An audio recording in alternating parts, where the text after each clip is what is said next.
Me deixe em paz.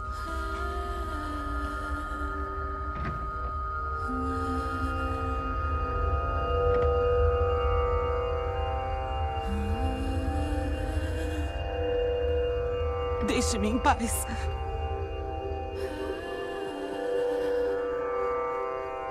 Maria!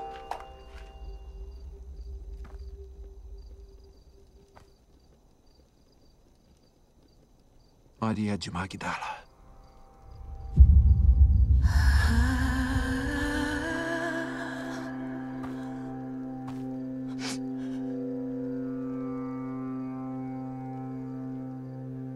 Quem é você? Como sabe o meu nome? Assim diz o Senhor, aquele que a criou. Aquele que a formou.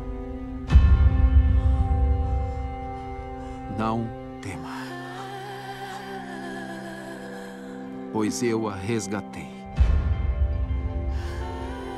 Eu a chamei pelo nome. Você é minha.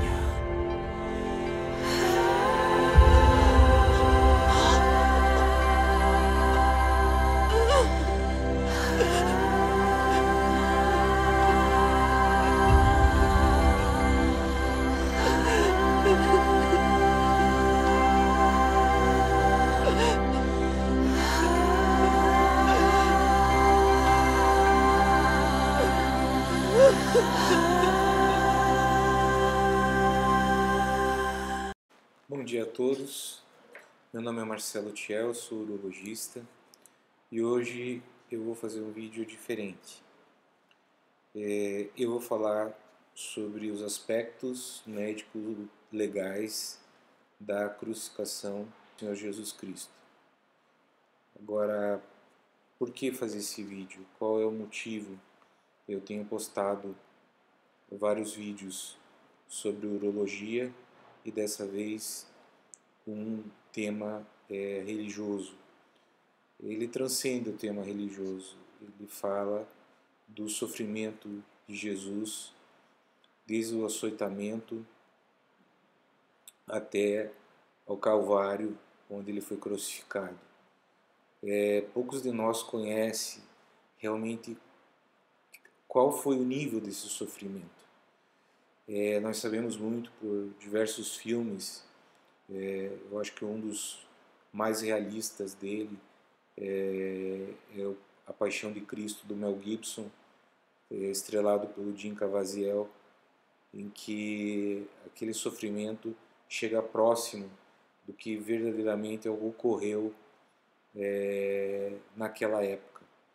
Mas os detalhes arqueológicos, os detalhes anatômicos, os detalhes dos órgãos internos, o que pode ter acontecido com Jesus, poucos de nós sabem.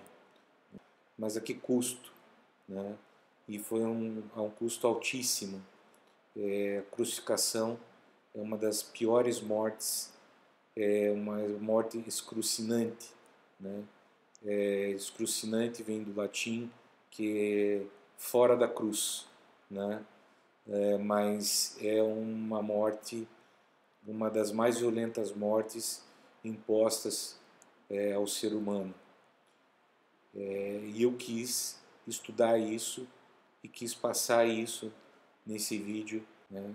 Foi muito mais que isso, muito mais que suar sangue no dia anterior à crucificação por um extremo estresse e angústia, né? Relatado principalmente pelos evangelistas Mateus, Marcos, Lucas e João, em que nós temos esses relatos, além de relatos de outros historiadores no século seguinte à crucificação. Então nós podemos ter uma ideia parcial ou quase total do que aconteceu com Jesus Cristo na cruz e antes de chegar nela. Eu só estou traduzindo um artigo especial do JAMA, que é um artigo bastante conhecido em um jornal bastante conhecido de todos, do ano de 1986. Então vamos lá, vamos começar a nossa jornada. Bem, como eu disse, o objetivo da tradução desse artigo não é uma discussão teológica, né? É uma discussão médico-legal, inclusive uma discussão interdisciplinar, né? Pela curiosidade que muitos historiadores, arqueólogos, cientistas, médicos apresentavam contra esse ocorrido, né? A favor desse ocorrido, aliás, de uma das pessoas que historicamente existiu, comprovadamente, foi Jesus Cristo, e que disseminou essa religião tão forte na atualidade, que é o cristianismo. Inclusive os aspectos de doença, aspectos médicos, levaram ao desenvolvimento da medicina até hoje. É uma das coisas que promoveu aí, com esses estudos, um avanço médico. Agora, muitos foram aqueles que escreveram sobre a crucificação, né? A gente cita novamente o Evangelho de Lucas, Mateus, Marcos e João, que são os principais, mas existem outros 23 livros na Bíblia que fazem uma ou outra citação sobre a crucificação. Existem uns achados arqueológicos que datam aproximadamente a idade de Cristo, né?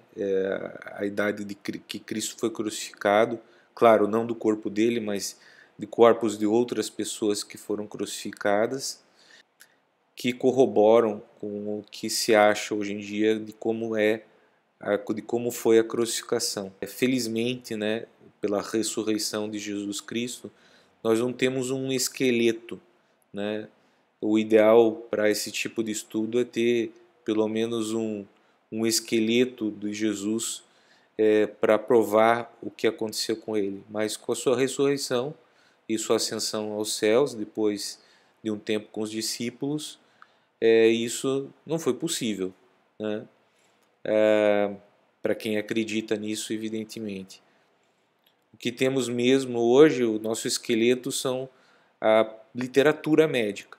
A literatura médica, a literatura religiosa e o mortuário de Turim, conhecido como Santo Sudário, que se acredita que seja a imagem de Jesus ali quando ele foi, depois de morto, né, ele foi enrolado com um manto, e esse manto hoje é conhecido como a mortuária de Turim ou o Santo Sudário. Através desse Santo Sudário foi possível descrever as lesões ali, foi possível ter alguma ideia das lesões que ele sofreu. Existem também escritores cristãos, não cristãos, romanos, não romanos, judeus, não judeus, né? Como por exemplo, né, alguns autores contemporâneos do primeiro século judaico-romano, como Sêneca, Livy, Plutarque e outros que referiam as práticas de crucificação em seus trabalhos, especialmente historiadores romanos, né, como Cornélios Tácitos, Plínio Jovem, Suetônis, historiadores romanos como Talos, Flegon, pelo satírico Luciano de Samosata e pelo Talmud, e pelos historiadores judeus Flávio Joséfos, embora a autenticidade desse último é mais problemática, né? Então a mortuária de Turim é considerado por muitos a veste do enterro de Cristo, e por muitos, né, supõem as publicações são baseadas nessa mortuária, né, que teve valiosas informações a respeito da crucificação, né, e a interpretação dos modernos escritores. Bem, vamos voltar alguns séculos atrás, 2020 anos atrás. Bem, se acredita que o nascimento de Cristo, né, tenha acontecido 4 a 5 anos antes do que é relatado. Então, Cristo tenha sido crucificado com 34, 35 anos, né, aproximadamente. É isso que se falam os historiadores. Sei que existe um viés aí com relação à parte litúrgica, né, que acredita que seja com 33 anos. Mas enfim, a saúde de uma pessoa de 33 anos ou de 36 anos é quase a mesma. Então não difere muito aí na crucificação. Acontece que, como começou tudo, né? Você acredita que seja na Páscoa judia, eles estavam comemorando isso no primeiro andar de algumas casas, de uma das casas a sudoeste de Jerusalém, Jesus e seus discípulos, onde ele realizou a última ceia, né, conhecida em inglês como Super Last, comemorando aí a Páscoa judia. De lá eles foram para o nordeste de Jerusalém, no Monte das Oliveiras, e depois para um jardim de Getsemane. Esse jardim de Getsemane é onde Cristo foi preso, né? Mas ali entre o Getsemane e o Monte das Oliveiras ocorreu, né, quando Jesus foi orar a Deus pedindo para afastar esse cálice, mas que, se fosse vontade de Deus assim o cumprisse, Jesus sofreu uma extrema angústia, uma angústia muito forte, um estresse muito forte, praticamente assim o que a gente pode considerar hoje em dia como uma crise de pânico, porque muito provavelmente na cabeça dele passou todo o sofrimento que ele iria receber nas próximas horas. E ele suou sangue. E isso foi descrito por Lucas, né? Todo mundo já sabe que o evangelista Lucas era médico, então tinha algum conhecimento e era um bom médico. E ele teve então o que se conhece em medicina por hematoidrose ou hemoidrose, né? Que as glândulas sudoríparas, por elas saem sangue, né? Claro que não foi uma quantidade de sangue grande que provoque choque hipovolêmico, mas essa quantidade de sangue foi suficiente para que ele sentisse calafrios também.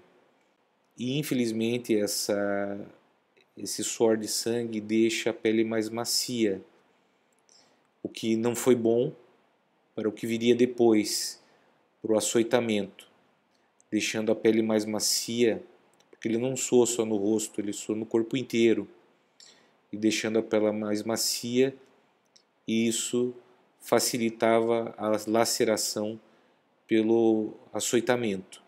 Então, isso foi um lado negativo dessa hematoidrose, né? Então, poucos conhecem essa passagem onde Lucas descreve essa hematoidrose, Essa foi a primeira coisa que aconteceu. Aí se data mais ou menos no dia 6 de abril. Tá? No dia 7 de abril que vai ocorrer a crucificação, como vamos ver mais adiante. Então, o que aconteceu depois é que Jesus, por volta da meia-noite, ele foi preso no jardim de Getsêmani e de lá foi levado para as residências de Anás e Caifás.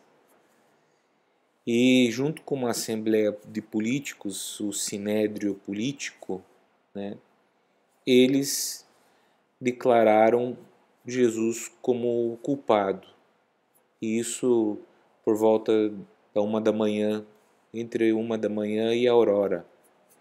Ele precisava também, né, os guardas do templo que o levaram, né, para Anás e Caifás. Aí o que fizeram? Aí começou a violência, né? Vendaram Jesus, ou encapuçaram ele e começaram a cuspir nele, a bater nele com os punhos, começaram a judiar mesmo. Eles levaram para o templo, né?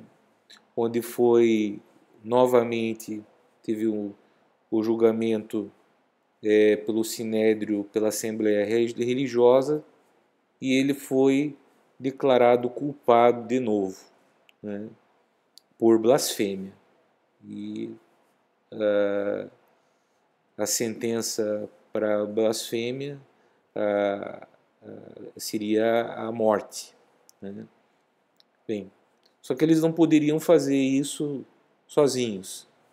Passou por Anás, passou por Caifás, passou pelo sinédrio político, pelo sinédrio religioso, teria que ter uma autorização dos romanos, do Império Romano, para poder declarar a pena de morte. Então eles foram ao Pretorium, lá a residência de Pôncio Pilatos. O Pretorium ele era a residência do que se chama de procurador da Judéia, que era o Pôncio Pilatos. E Pôncio Pilatos quis saber qual foi a acusação, né? Qual era a acusação? Jesus mesmo falou que se declarava rei, mas não rei desse mundo, né? É rei de outro mundo, o reino de Deus. E Pôncio Pilatos disse: não, mas isso não é motivo para declará-lo culpado. Não vejo culpa nesse senhor, vou encaminhá-lo para o tetrarca da Judéia, que era o Herodes Antipas. Então, Pôncio Pilatos estava no pretório, na fortaleza de Antônia, né? E Jesus foi encaminhado daquele jeito, encapuçado, né? Sendo insultado, sendo violentado com empurrões, com socos, né? Foi até Herodes Antipas, que era o tetrarca da Judéia. O tetrarca da Judéia também não viu motivo nenhum para condenar Jesus e devolveu para o Pôncio Pilatos. Foi um jogo de empurra, né? Porque realmente, juridicamente, até hoje se sabe que esse julgamento romano aí foi uma farsa, né? Não houve nada que pudesse condenar juridicamente Jesus, né? Mas os judeus da época estavam forçando a barra, queriam esse julgamento. Então, eles devolveram para Pôncio Pilatos, e Pôncio Pilatos disse: não vejo ainda nenhuma culpa nesse homem, mas já que vocês estão me importunando tanto, querem logo a crucificação desse homem, eu entrego ele a vocês. Vocês que decidam. A famosa lavagem de mãos de Pôncio Pilatos. Então, foi entregue Jesus aos judeus, e o primeiro passo antes da crucificação, que foi, aliás, o meio de execução escolhido para Jesus pelos judeus, foi a crucificação, aceita por Pôncio Pilatos. Mas toda pessoa que era crucificada antes teria que ser açoitada. Não bastasse a crucificação, né? O açoitamento deixava a pessoa já bastante fraca, o que aconteceu com Jesus, já numa fase de pré-choque, né? Então vamos para a outra parte agora. Bem, como estava a saúde de Jesus na época dessa crucificação, né? Era uma saúde boa. Veja, um homem que andou 3 anos por toda a Palestina tinha uma saúde considerável, né? E ele não estava enfraquecido.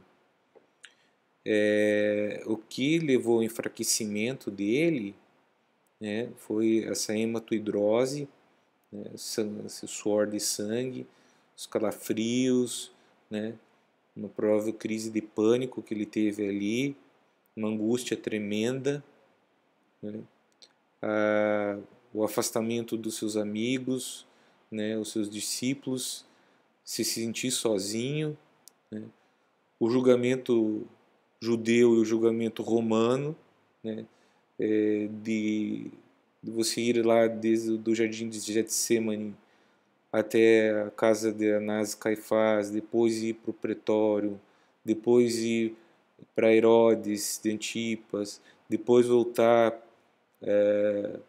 para o pretório até o açoitamento. Aí foram mais uns 4 quilômetros aí. Mas aí não era só andando, né? Andando vedado, encapuçado e recebendo chutes, socos. Isso foi fragilizando física e mentalmente Jesus. E aí o flagelo começou aí, né? Como ele foi entregue à crucificação, a primeira coisa que devia acontecer era o açoitamento. Mas isso, veja, desde o aprisionamento, aliás, vamos começar lá pela Santa Ceia, até finalmente a crucificação, isso foi entre 9 horas da noite e 9 horas da manhã. Tá? E o flagelo, né? O flagelação, o açoitamento, como que era, né? A pessoa ficava pendurada num poste pelas mãos, no alto de um poste, né? E era despida totalmente, ela ficava desnuda, ficava nua, né? E o chicote, que era conhecido como flagellum, por isso o flagelo, né? Esse flagellum era de couro e tinha umas fitas, que eram algumas fitas simples e algumas fitas trançadas. E nelas eram colocadas bolinhas de ferro e ossos de carneiro. Para produzir o quê? Para produzir feridas contusão, e feridas cortocontusas, que eram feridas que tinham contusão mais a laceração, porque esses ossos de carneiros fixados nessas fitas de couro, eles laceravam. E os soldados romanos, eles imprimiam uma força brutal, né? Então, isso fazia a laceração não apenas da pele, atingia o tecido celular subcutâneo e inclusive a carne, o músculo, né? Então, eu posso dizer que a sobrevivência do indivíduo na crucificação era determinada por quão rigorosa foi a flagelação, o flagelo, o açoitamento da pessoa antes da crucificação. Porque esse açoitamento era tão grave e tão forte que levava ao estado de choque hipovolêmico, de tanta perda de sangue, né? Então, perda de sangue, choque hipovolêmico, né? Então, uma das coisas que se acredita que Jesus não conseguiu, levou uma cruz de 136 quilos, né? E que a morte dele foi até uma morte relativamente rápida na cruz, foi devido à violência desse açoitamento que já levou a um estado de choque hipovolêmico, ou estado de pré-choque, né? A circulação dele já estava comprometida com a perda de sangue nesse momento. Tá? Então, no pretório, Jesus foi açoitado violentamente. Isso não está bem descrito nos evangelhos, mas na epístola de Pedro 2:24, fala sobre esse açoitamento, que é um açoitamento que foi tão grave, com tanta perda de sangue, né, que Jesus ficou muito, muito mal. O que nós chamamos aí de pré-choque ou choque hipovolêmico, né? Alguns historiadores também falam que esse açoitamento foi grave. O estado, a hematoidrose, como eu falei no início, deixa o suor de sangue, né, deixa a pele mais macia, facilitando aí o açoitamento. Isso foi muito ruim ter acontecido com Jesus. Praticamente já Jesus está numa fase quase de morte, mesmo antes da crucificação, né? Na lei judia, normalmente são 34 chibatadas. Provavelmente Jesus levou muito mais que isso, né? Todos conhecem da história que, além desse flagelo, eles colocaram uma coroa de espinhos, encravaram na cabeça de Cristo, lhe deram um roupão e lhe deram um cajado para simular como ele fosse rei. Depois eles rasgaram esse roupão e veja, esse roupão estava aderido à pele. Você rasgando o roupão, você abre as feridas. Então a dor era muito forte, excrucinante, né? E com o cajado também batiam em sua cabeça, já com a coroa de espinhos. Então, depois disso, depois de todo esse flagelo, Jesus foi encaminhado para a crucificação. Na parte anterior do vídeo sobre o flagelo, é importante ressaltar que algumas pessoas não eram açoitadas antes da crucificação.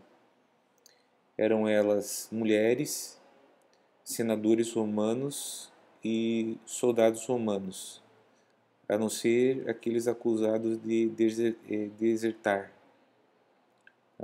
Os demais, todos, recebiam o açoitamento.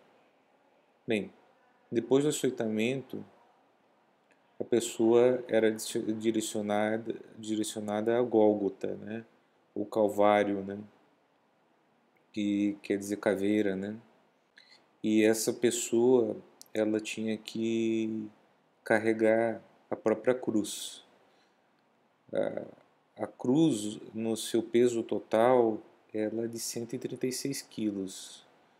Uma pessoa numa fase de pré-choque ou choque hipovolêmico jamais conseguiria carregar uma cruz desse peso.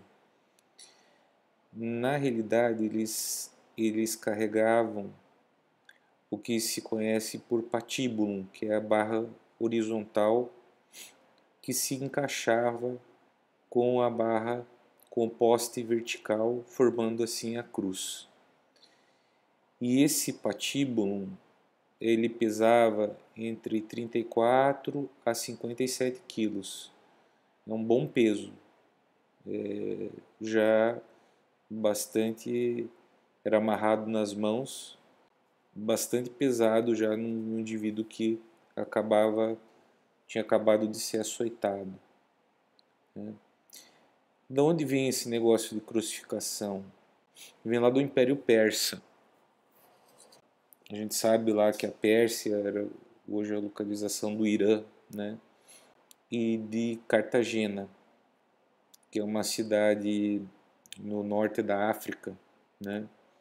Mas os romanos aprenderam a crucificação com os cartagineses e aprenderam muito bem, porque aprimoraram o método de crucificação como sendo um dos piores aí para a morte de uma pessoa. Inclusive, eles desenvolveram diversos tipos de cruz, né? Não se sabe direito qual cruz foi utilizada em Jesus Cristo, mas tem muito a ver com o costume local, com o tipo de governo, né, a regionalidade, né? Mas parece que Jesus Cristo foi crucificado numa cruz, um crucifixo em forma de T, a cruz de Tal, né, que é uma cruz mais baixa, que a gente vai mostrar para vocês. Existe, que é também conhecida como cruz comissa, né? Já existe aquela cruz que se vê nos filmes, ou que se vê em templos religiosos, né, que é a cruz latina ou a cruz em missa, né? Que é essa que é a mais mostrada nos filmes, né? É uma cruz mais alta. Também era colocado para repousar os pés, né? A cruz, só lembrando, a cruz em missa é também conhecido como cruz capitata, tá? Todo indivíduo que era crucificado tinha o título, chamava títulos, colocado sobre a cabeça, em cima da cabeça. Colocava o nome da pessoa e qual era o crime realizado por essa pessoa, né? E em relação aonde, para você fazer com que se demorasse mais a crucificação, eles colocavam um assento para os pés, conhecido como cedile ou cédulum, colocado a meio caminho do bloco vertical, mais ou menos, para prolongar o processo de crucificação. Depois, isso daí foi, digamos, modernizado, foi colocado um bloco adicional chamado supedanium, né? Onde nesse supedanium eram colocados os pés para a transfixação dos pés com os pregos. Então a crucificação era reservada antigamente para escravos, estrangeiros, né? Era para o mais vil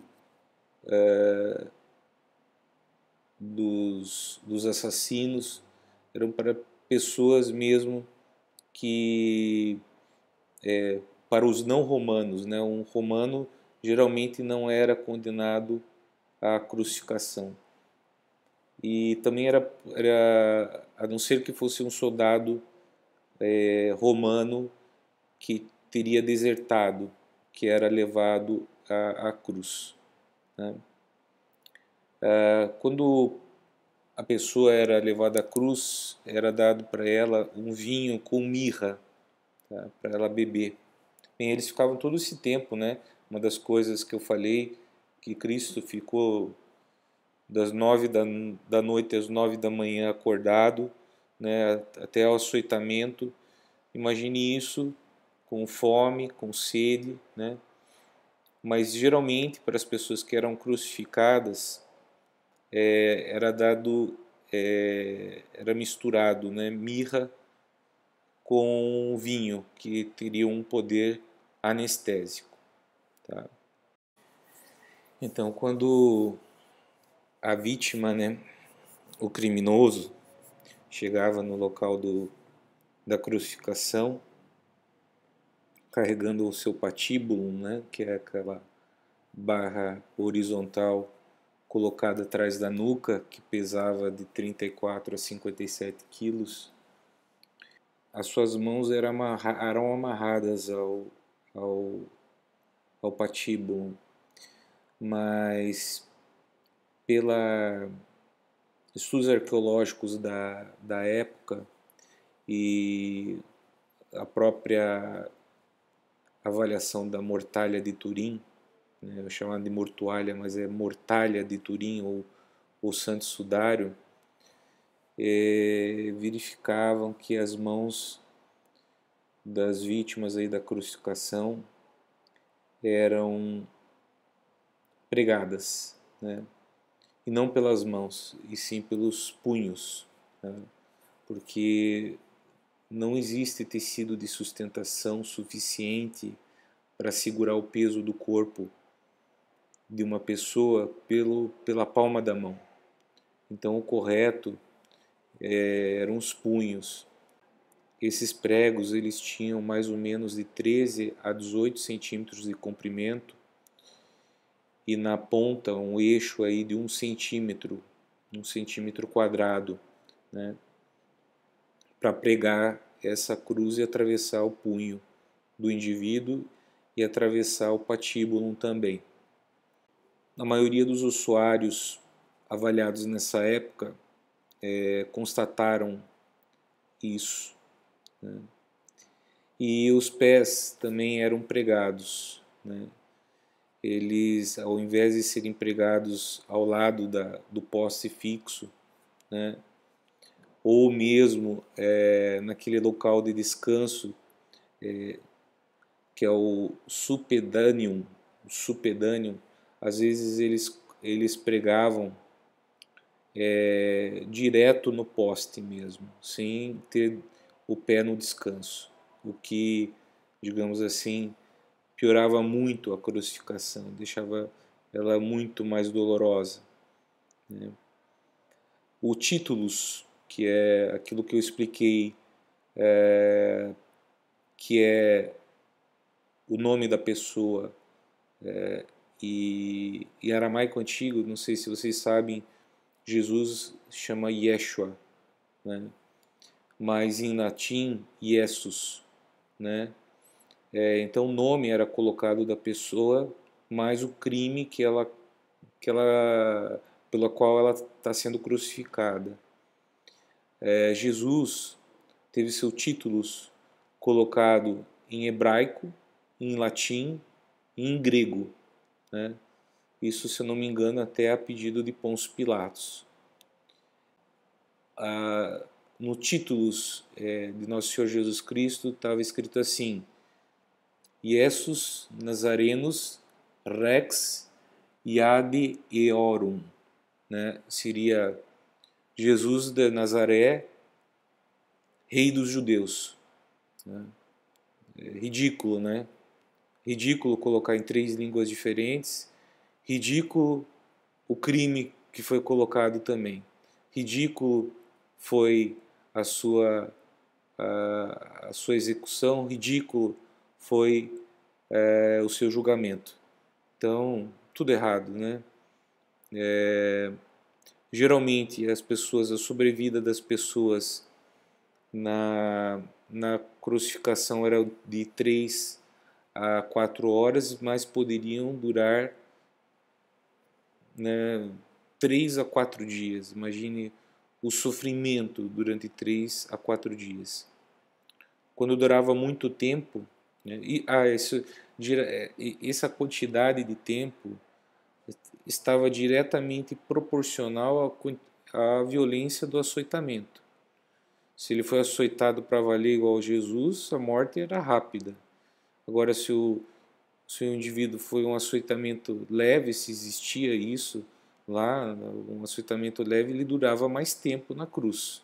Quando estava durando muito tempo na cruz, os joelhos da pessoa eram quebrados. Isso aí chamava crurifragium ou esquilocópia, tá? Ou crucifratura, tá? São nomes um pouco difíceis assim para dizer, até eu tomo cópia aqui, né? Crurifragium ou esquilocópia ou crucifratura, porque daí ele não teria um impulso das pernas para poder exalar, né? Que daqui a pouco eu vou explicar que inverte o tipo de respiração na cruz, o que torna muito mais sofrida. Então, os punhos eram pregados e os 2 pés juntos geralmente eram pregados, né?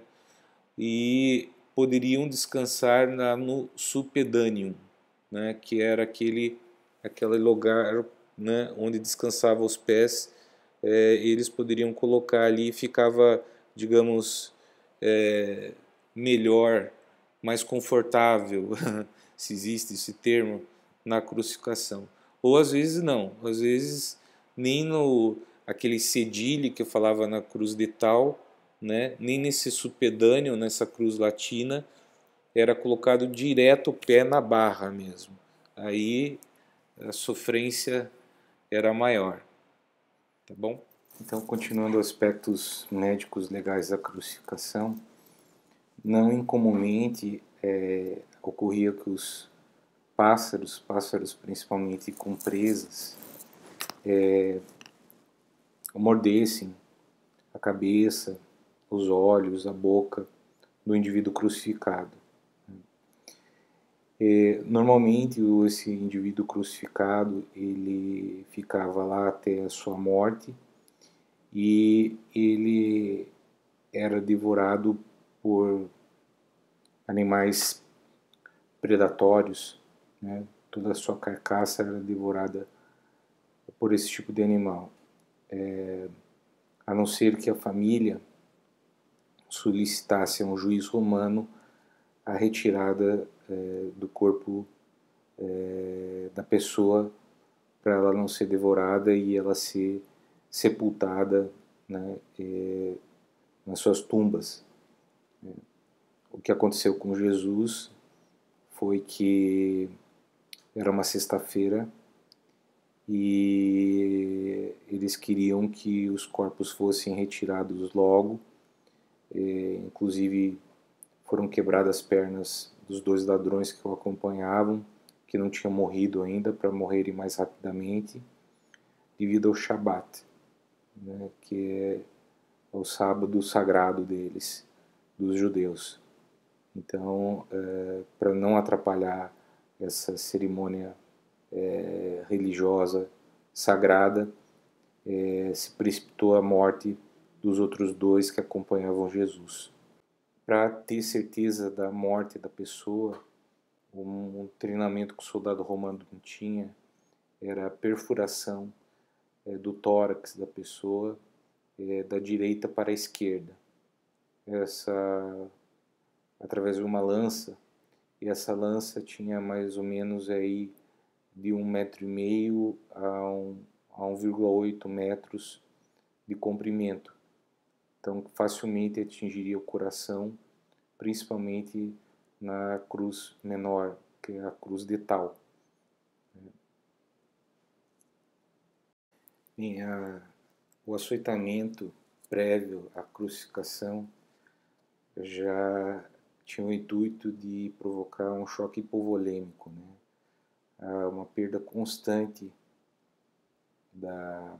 do sangue até a hora da crucificação. E essa crucificação consistia aí com os pregos nos punhos do crucificado, né? Não era nas mãos, porque a mão não teria força suficiente, os ligamentos, os músculos não teriam força suficiente para a sustentação do corpo. Isso foi verificado tanto no Santo Sudário como nos corpos, na alçada de corpos crucificados na mesma época que Cristo. Então, esse prego, esse espigão que variava de 13 a 18 centímetros, com uma cabeça de 1 centímetro quadrado, mais ou menos, era colocada entre o rádio, o osso do rádio, o osso do carpo, ou entre as duas linhas dos ossos do carpo proximal, e esse prego geralmente ele pegava o nervo mediano, que passa bem no meio. Não pegava nem a artéria radial, não pegava nem a artéria ulnar, isso evitando um sangramento maior. Para a sustentação, né, era importante que fosse aí. Também pegava o ligamento, o flexor do retináculo, isso dava sustentação. Vários outros ligamentos intercarpianos também davam sustentação para o peso do corpo da pessoa. E esse nervo mediano, é o nervo sensório-motor, e isso fazia com que a pessoa, o empalamento desse nervo, né, fazia com que houvesse uma paralisia da mão e ao mesmo tempo uma contratura isquemiante, ficava com contração, né? E ao mesmo tempo, pelo estímulo do nervo mediano, que passa bem no centro aqui, a pessoa sentia como se fossem botões de fogo em todo o braço. Então era uma dor terrível, imensurável, a pregação das mãos no patíbulo, né, na haste horizontal. Mais comumente, os pés eram pregados na frente do poste, né, um sobre o outro, e geralmente o prego atravessava o primeiro ou segundo espaço intermetatarsiano, né. Normalmente aí não há estruturas vasculares importantes, né? A crucificação por si, ela não produz sangramento importante, né? O que mais produz sangramento é o açoitamento.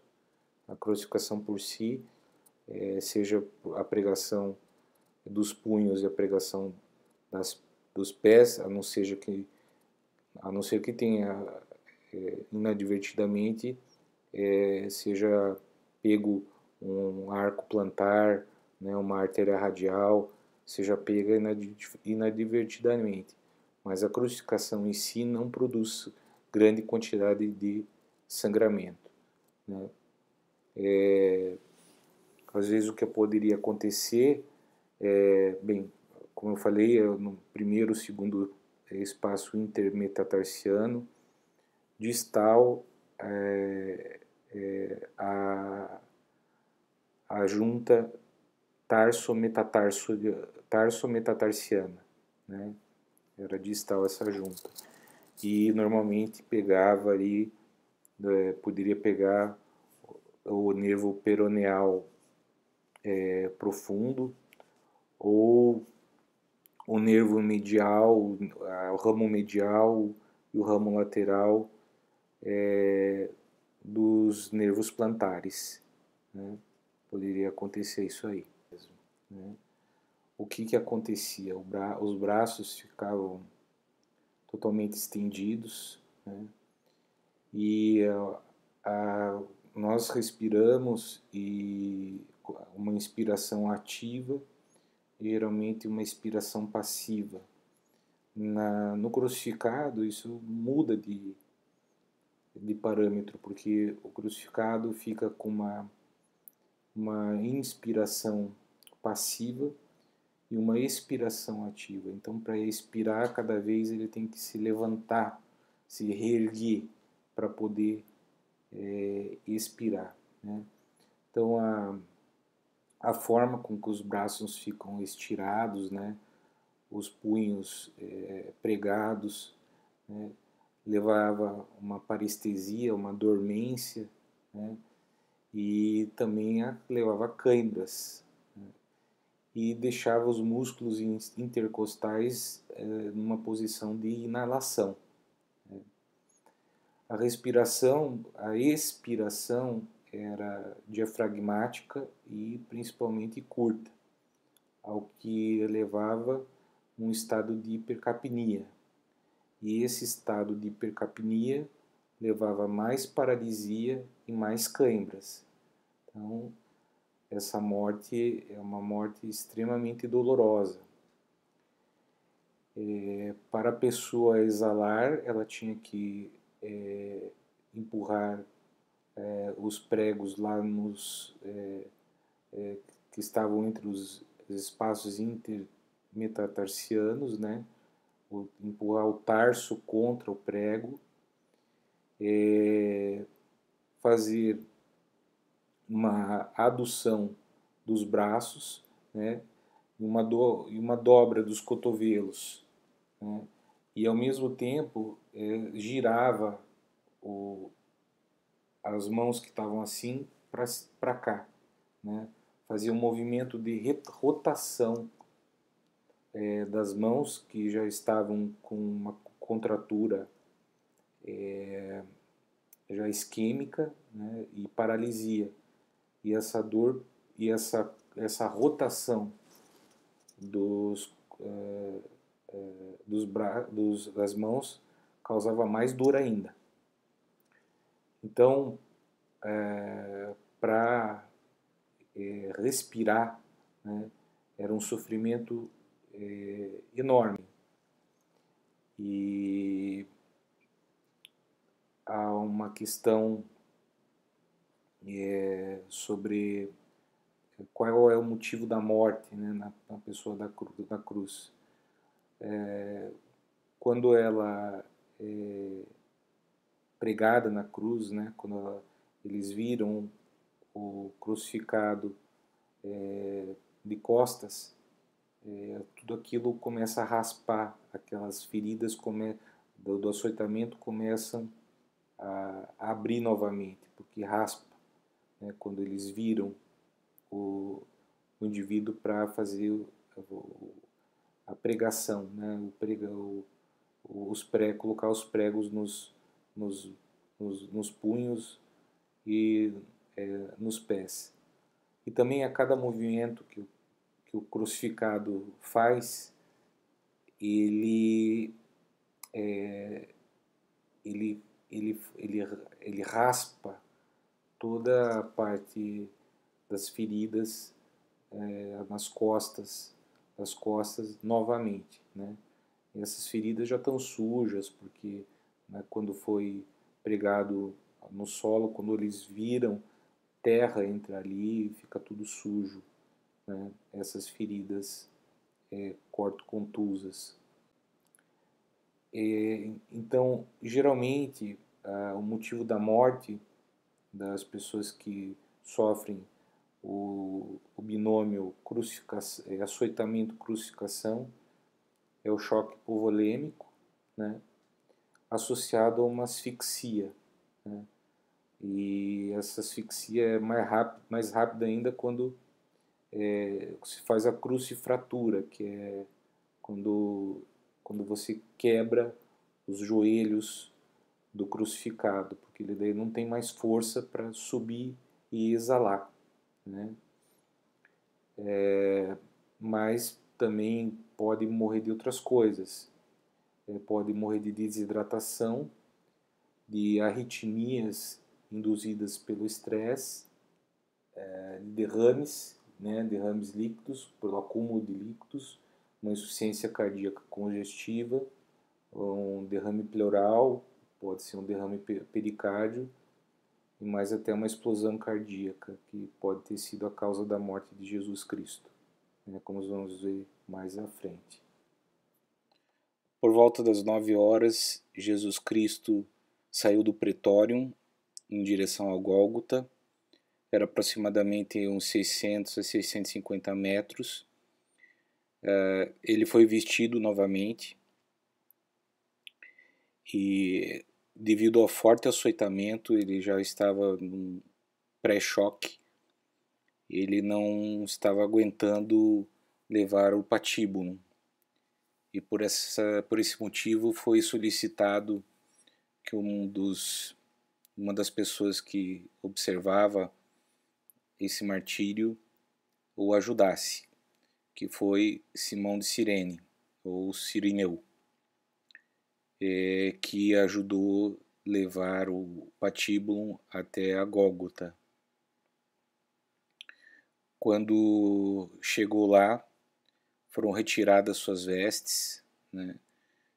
Depois os soldados romanos eles sortearam as vestes entre eles e Jesus Cristo só ficou com a roupa de baixo, que era uma roupa de linho.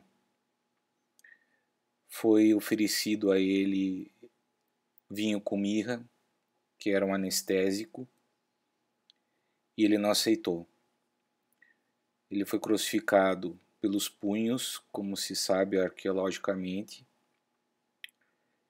e só não se sabe se foi numa cruz de tal ou uma cruz latina.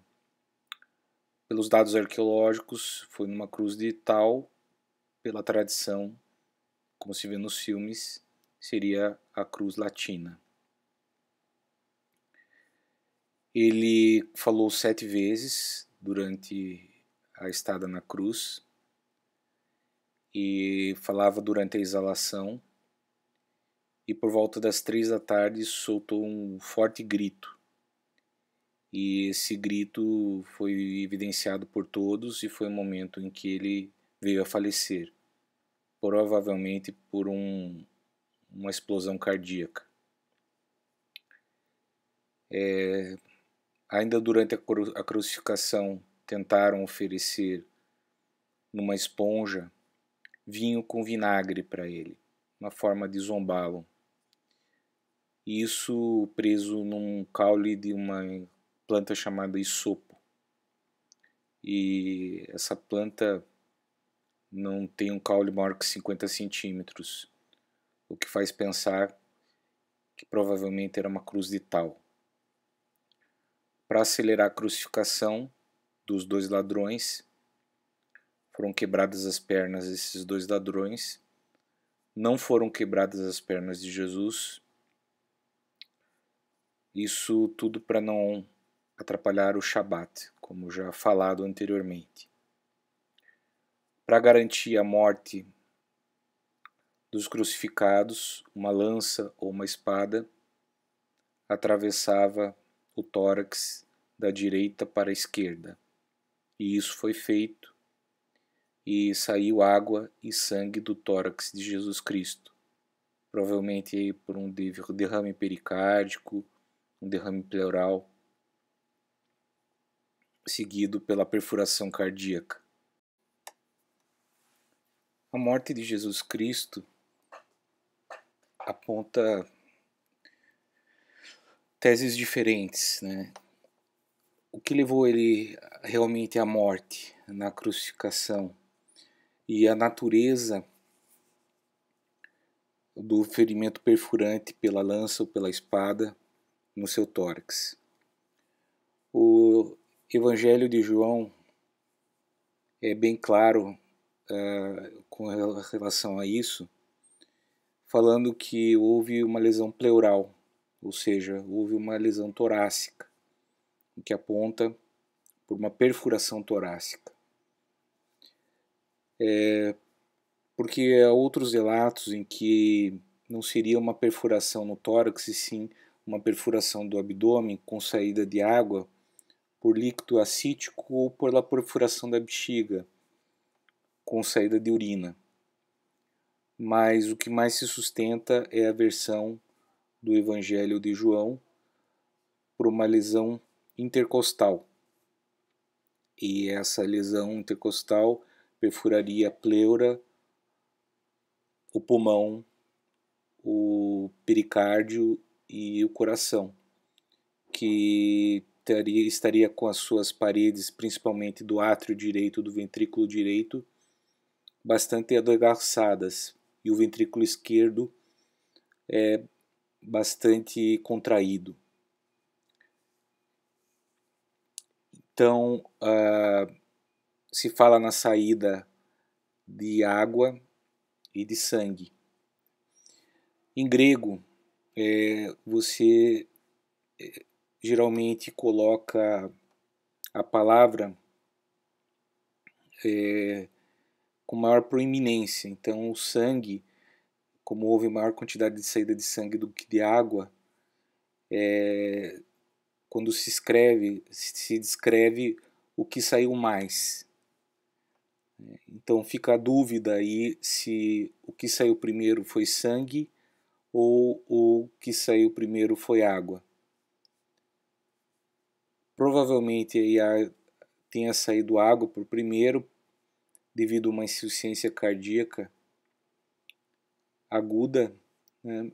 E isso levando a uma efusão pleural, um derrame pleural e um derrame pericárdico. E logo em seguida, com a perfuração do coração ou até mesmo um hemopericárdio, a saída de sangue em maior quantidade depois. Essas são dúvidas que permanecem ainda, mas se sustenta que seja uma lesão torácica. E Jesus morreu entre 3 a 6 horas da tarde. Já foi falado que foi com um berro. Até o Pôncio Pilatos ficou assustado com essa morte precoce, né? Mas o que pode ter ocorrido é por estado de hipovolemia de Jesus, né? O açoitamento, né? Um choque, ter levado a um estado de hipercoagulabilidade e terem se formado trombos não infecciosos. E esses trombos na corrente circulatória principalmente se formariam na válvula mitral e na válvula aórtica. E esses trombos poderiam ter se soltado durante a crucificação e se direcionado às artérias coronárias e levando a um infarto transmural, né? E isso, com o adelgaçamento do coração, devido a todos esses estados, poderia ter feito com que o coração rompesse, explodisse. E esse último grito de Jesus foi devido ao rompimento do coração, né? Principalmente do átrio ou do ventrículo. Porque o ventrículo esquerdo, o ventrículo direito ao ventrículo esquerdo, porque o ventrículo esquerdo estaria mais contraído e o ventrículo direito mais adelgaçado.